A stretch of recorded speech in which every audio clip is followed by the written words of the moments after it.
Semaine 10, psaume 47.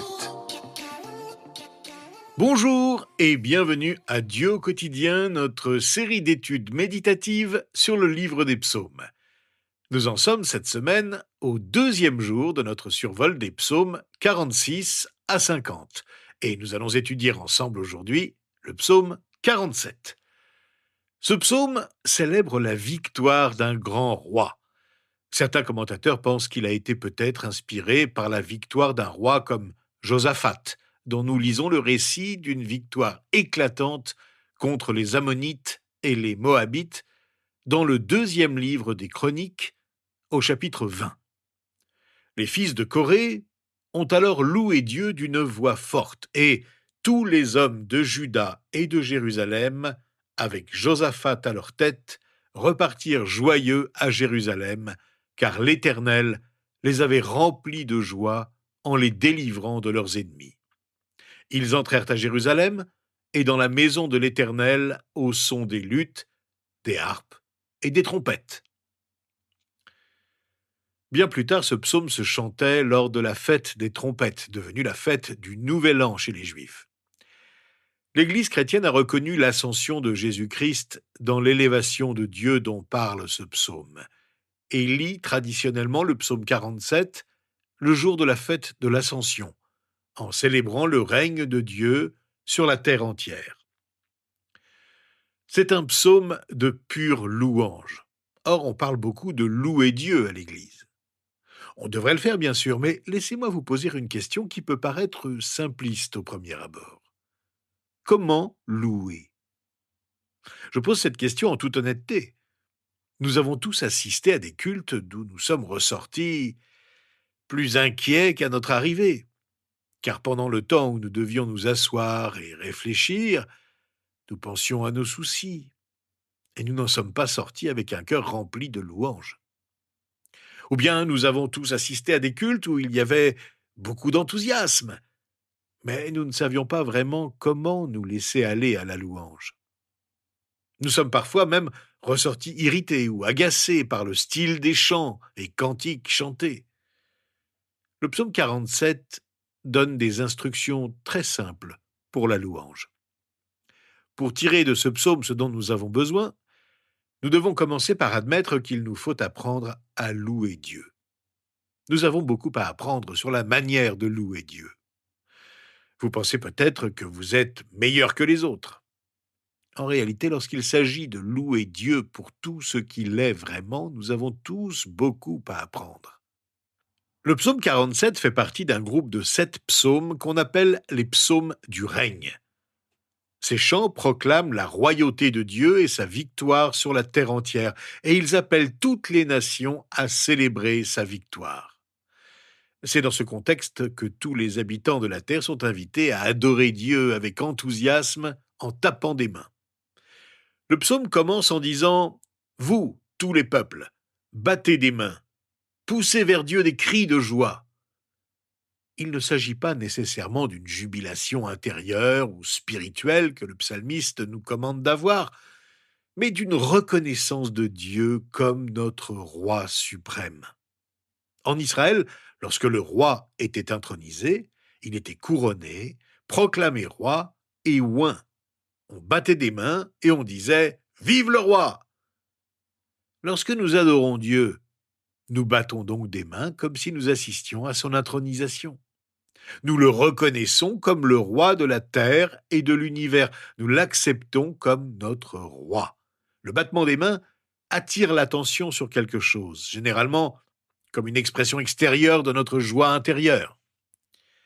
Lorsque nous assistons à un événement sportif, comme un match de tennis ou de football par exemple, chaque point gagné est suivi d'applaudissements spontanés et soutenu par l'ensemble des spectateurs de tous les pays et de toutes les générations. Mais qu'est-ce qu'un match sportif à côté de la célébration du roi des rois, de notre Dieu qui règne sur nous tous ? Comment ne pas le reconnaître comme notre Seigneur, lui l'Éternel, et déclarer spontanément notre joie de lui appartenir ? La note est forte et joyeuse. Le psalmiste n'avait pas en tête des chants endormis, ni des prières murmurées. La plupart des gens ne sont pas contre les cris ou les explosions d'enthousiasme. Il croit simplement qu'il y a une place pour de tels cris. Malheureusement, beaucoup de ceux qui pensent qu'une exclamation bruyante est acceptable lors d'un match de football ou de tennis la considèrent comme un scandale dans l'Église. Le commandement du psalmiste ne s'adresse pas seulement à Israël ou aux disciples de Dieu, il s'adresse à tous les peuples. Il s'agit en fin de compte de l'accomplissement de la promesse de Dieu à Abraham de bénir tous les peuples de la terre par son descendant, le Messie. Comment donc résister à cet appel pressant? Comment ne pas pousser vers Dieu des cris de joie? Le psaume 47 nous donne d'autres raisons de louer Dieu de tout notre cœur, comme nous le lisons au verset 3 à 5. Car l'Éternel, le Très-Haut, est redoutable. Il est un grand roi sur toute la terre. Il nous soumet des peuples, il met des nations sous nos pieds. Il choisit pour nous un héritage qui fait la fierté de Jacob, son bien-aimé. Voilà qui mérite notre louange, notre célébration et notre exclamation en battant des mains. La fonction royale et le royaume sont tous deux importants. Dieu est un grand roi, en ce sens qu'il est le roi des rois et le monarque suprême. Son royaume s'étend sur toute la terre et il est souverain en tout lieu. Les dieux païens du monde antique étaient imaginés comme des dieux territoriaux, par exemple Baal ou Astarté. Leur autorité se limitait à une nation ou à une région.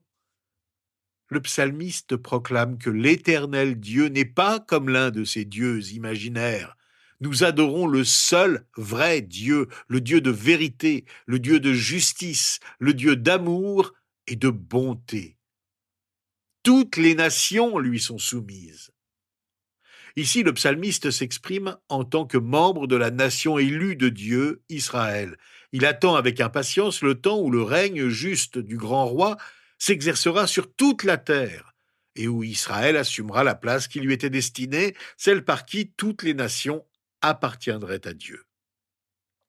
Le psalmiste savait sans aucun doute que ce grand roi serait le Messie. Il anticipait l'espérance du Messie. Aujourd'hui, nous nous souvenons de l'accomplissement de la promesse d'envoyer le Messie, accompli en Jésus-Christ. Le psalmiste avait confiance en la sagesse et la bonté du grand roi. Il était heureux de le laisser choisir notre héritage. C'est un fait glorieux que notre grand roi Jésus ait choisi l'héritage de son peuple. L'apôtre Paul, au premier chapitre de sa lettre aux Éphésiens, décrit certains des choix que Dieu a faits pour nous et qui mérite notre exclamation de joie. Il nous a choisis en lui avant la fondation du monde.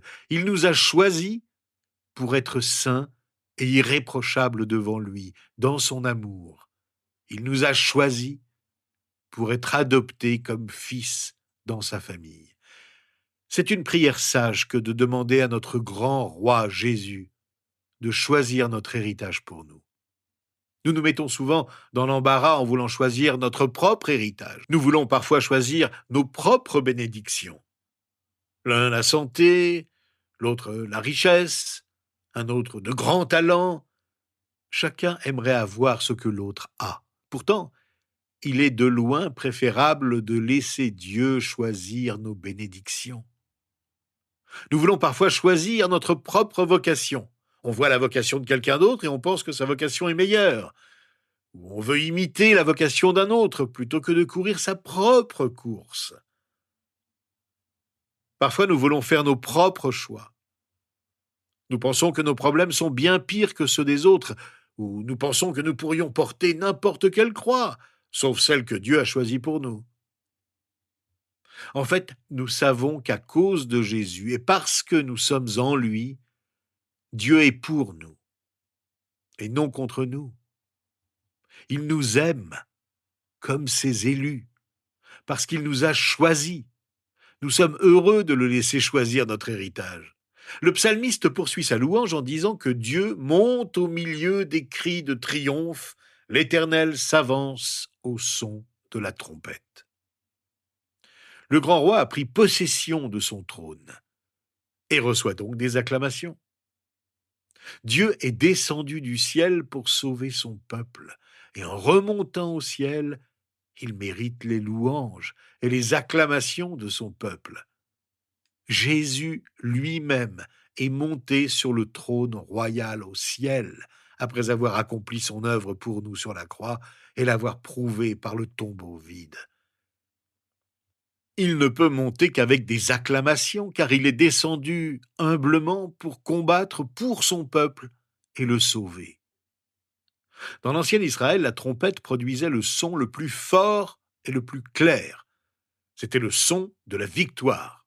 Pour honorer Dieu clairement et avec force pour sa victoire en notre faveur, on entend le son de la trompette. Louons donc notre Seigneur avec force. Ne nous taisons pas, mais faisons ce que le psalmiste nous demande au versets 7 et 8. Chantez en l'honneur de Dieu. Chantez. Chantez en l'honneur de notre roi. Chantez. Car Dieu est le roi de toute la terre. Chantez un cantique. Nous avons de bonnes raisons de chanter. Dans ce contexte, c'est un commandement approprié à la lumière de la gloire du roi de toute la terre. Dieu aurait pu donner la parole à l'humanité sans le don du chant. Il existe des personnes sourdes à l'oreille musicale dans le monde. Ce qui est le cas de certains aurait pu être le cas de tous. Mais Dieu a donné le don du chant et de la musique à l'humanité. Et la plus haute utilité de ce don est de louer Dieu qui l'a accordé. Le mot chanter est répété 4 fois dans ce court verset et témoigne à la fois du sérieux et du bonheur du peuple. Ce sont des paroles d'exultation et de triomphe. Ressentons donc notre obligation envers Dieu. Exprimons-la par notre reconnaissance. L'idée du verset 8 est reprise pour insister. L'autorité glorieuse de Dieu s'étend bien au-delà du pays ou du peuple d'Israël. Il est le Dieu universel, le roi de toute la terre. La Bible en français courant traduit le verset 8 ainsi. Célébrez-le par le chant le plus beau. L'expression le plus beau traduit le terme hébreu avec compréhension. Notre louange est offerte en comprenant pourquoi nous chantons et ce que nous chantons.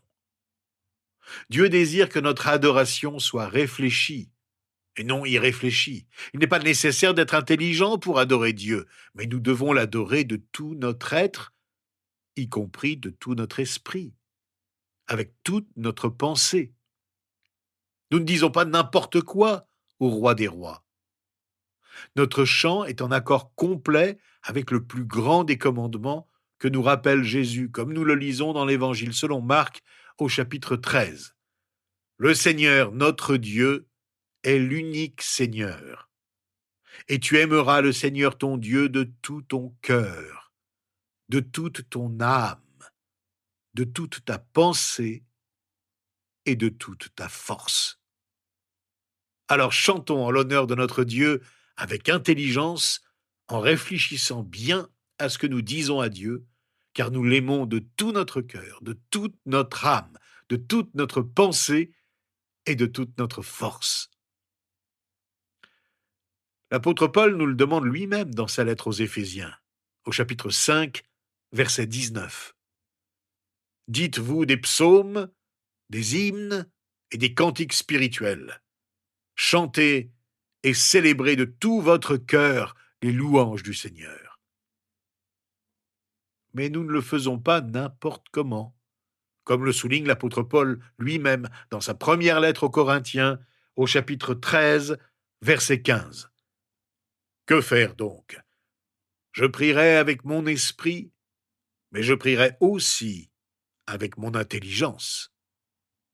Je chanterai avec mon esprit, mais je chanterai aussi avec mon intelligence. Pourquoi chanter à Dieu le plus beau des cantiques? Le psalmiste nous le dit en terminant son cantique. Dieu règne sur les nations, Dieu siège sur son saint trône. Les princes des peuples s'unissent au peuple du Dieu d'Abraham, car les puissants de la terre appartiennent à Dieu il est souverainement élevé. Le Seigneur n'est pas le roi de toute la terre uniquement de manière passive ou cérémonielle. Il règne sur les nations et fait avancer l'histoire vers la destination qu'il désire. Dieu siège sur le trône. Il n'est pas vide. C'est son trône. Il lui appartient et il appartient à nul autre. C'est un trône saint où la sainteté de Dieu a été parfaitement satisfaite par l'œuvre de Jésus sur la croix. C'est donc à la fois un trône saint et un trône de grâce. Dans l'esprit du psalmiste, les dirigeants du peuple de Dieu se rassemblent pour recevoir et exalter le roi de toute la terre. La promesse concernant la bénédiction des tribus des nations issues de la descendance d'Abraham s'accomplit, car les nobles entraînent à leur suite les peuples qu'ils protègent. Les princes de la terre appartiennent spécialement à Dieu, puisque, comme la sagesse le déclare dans le livre des Proverbes au chapitre 8, « Par moi les rois règnent, et les dirigeants ordonnent ce qui est juste. Par moi gouvernent les chefs, les grands, tous les juges de la terre. » Louons donc ensemble le roi des rois, celui qui est élevé au plus haut point, en terminant notre survol de ce psaume royal. Seigneur notre Dieu, nous t'acclamons et te célébrons dans la joie, quelles que soient les circonstances que nous connaissons. Tu es le roi de l'univers et mérites notre adoration. C'est à toi que nous pensons alors que nous venons vers toi. Tu nous as donné la vie. Et grâce à l'œuvre de Jésus-Christ, nous savons que nous avons la vie éternelle. La vie éternelle, c'est te connaître, c'est te reconnaître, c'est accepter que tu es le maître de nos vies.